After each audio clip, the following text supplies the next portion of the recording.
Ustaad Bhagat Singh movie review. Lights off అయిన ఎమ్మటనే Pawan Kalyan entry scene. Fans గోల చేస్తున్నారు. కానీ 5 నిమిషాల్లోనే నాకు ఒకటైతే అర్థమైంది. ఇది కేవలం పవన్ షో, మిగతా షో ఏమీ లేదని.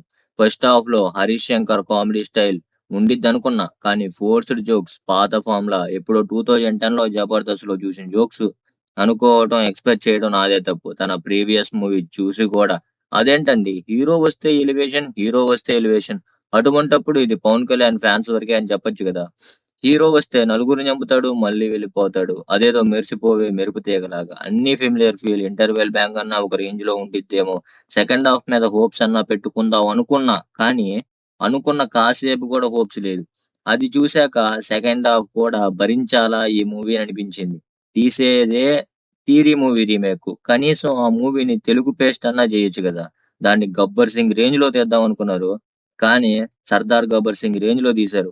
మళ్ళీ మీరు చెప్పుకునేది థీరీ మూవీ రీమేక్ కాదని ఇంటర్వ్యూలో. మరి ఇప్పుడు మూవీ చూసిన వాళ్ళకి ఏమని చెప్తారు? ఇంకా హీరోయిన్స్ విషయానికి వస్తే వాళ్ళు ఎందుకు వస్తారో తెలియదు, ఎందుకు పోతారో తెలియదు. ఓన్లీ గ్లామర్ చూపించడానికి తప్ప. మీకు హ్యాట్స్ ఆఫ్ అండి తమన్ గారు. ఎందుకంటే ఈ మూవీని 10-15 సార్లు చూసి బీజేం ఇచ్చారు.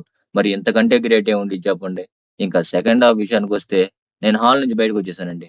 ఏంటంటే అసలు ఆ ఫస్ట్ హాఫే చూడలేకపోతే ఇంకా సెకండ్ హాఫ్ యాడ్ చూశాను. నాకు ఓపిక పోయింది. నేను ఈ ఫస్ట్ హాఫ్ కి ఇచ్చే రేటింగ్ ఎంతంటే 0.5/5. మీకు ఓపిక ఉండి సెకండ్ హాఫ్ కూడా చూసుంటే ఎలా ఉందో కామెంట్ చేయండి. ఈ వీడియో కనుక మీకు నచ్చితే లైక్ చేయండి, సబ్స్క్రైబ్ చేయండి, బెల్ ఐకాన్ ఆన్ లో పెట్టుకోండి.